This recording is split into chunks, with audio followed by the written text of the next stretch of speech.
This tutorial will explain how a lane assignment can be done manually. A manually lane assignment might become necessary when expanding a main track to more than 2 lanes, or if subtracks are used within the track layout. In all other cases, the lane assignment will be done automatically by the software. For the first main track, the software will assign lane number 1 for the left lane and lane number 2 for the right lane. For the second main track, it is lane 3 and 4 and so on.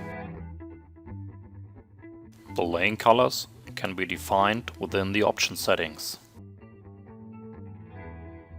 During the planning phase, or when taking a screenshot or doing a printout, the lane colors can be switched on or off in the track info menu from the menu bar at the bottom.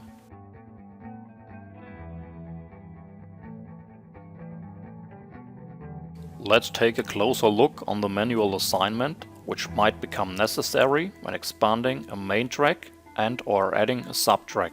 In this example, I will expand the main track from 2 to 4 lanes by inserting some end pieces from the digital narrow sections. All items on the right of our driving direction are part of our main track. The items on the left belong to the first subtrack. When activating the lane colors from the track info menu, we will see that for all items of our main track, the left lane becomes red, while the right lane becomes blue. Let's see what kind of lane assignment might make sense. One option might be to define the left lane of the selected narrow section as the continuation of lane 2.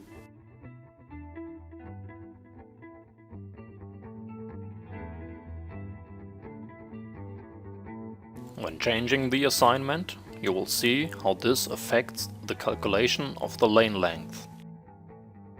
If we continue with this example, we would have to assign the right lane of the second narrow section to lane number 1. Within the lane assignment dialog, we can decide whether the chosen setting should only be applied to the selected part, or to all following parts, or to the entire track, which would also include the items in front of the selected one. In this example, I choose the option All Following Items. All further items will take over the lane settings from the previous ones. The following example shows a 4-lane layout with main tracks 1 and 2.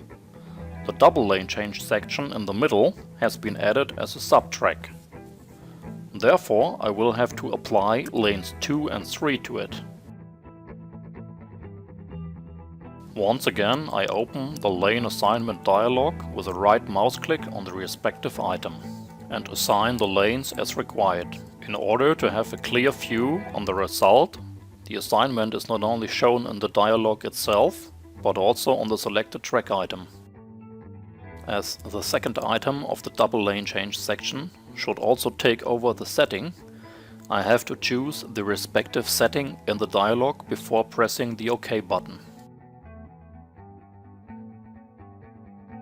In our final example, the first main track is expanded from 2 to 3 lanes with the help of a digital narrow section and some single lane straights.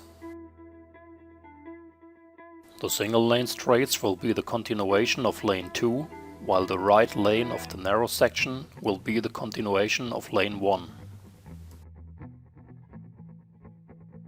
After switching the lane colors on, I once again call the lane assignment dialog. Within the dialog, I assign lane 2 to the side strip, which consists of the single lane straights, the right lane of the narrow section as lane 1, and leave the left lane without any assignment. Before confirming this setting, by pressing the OK button, I apply the selection to all following items. The lane assignment should always be the final step within the track design, as inserting or deleting of items will override the settings of all following items. So please keep in mind that the following item will always take over the lane settings from the previous one.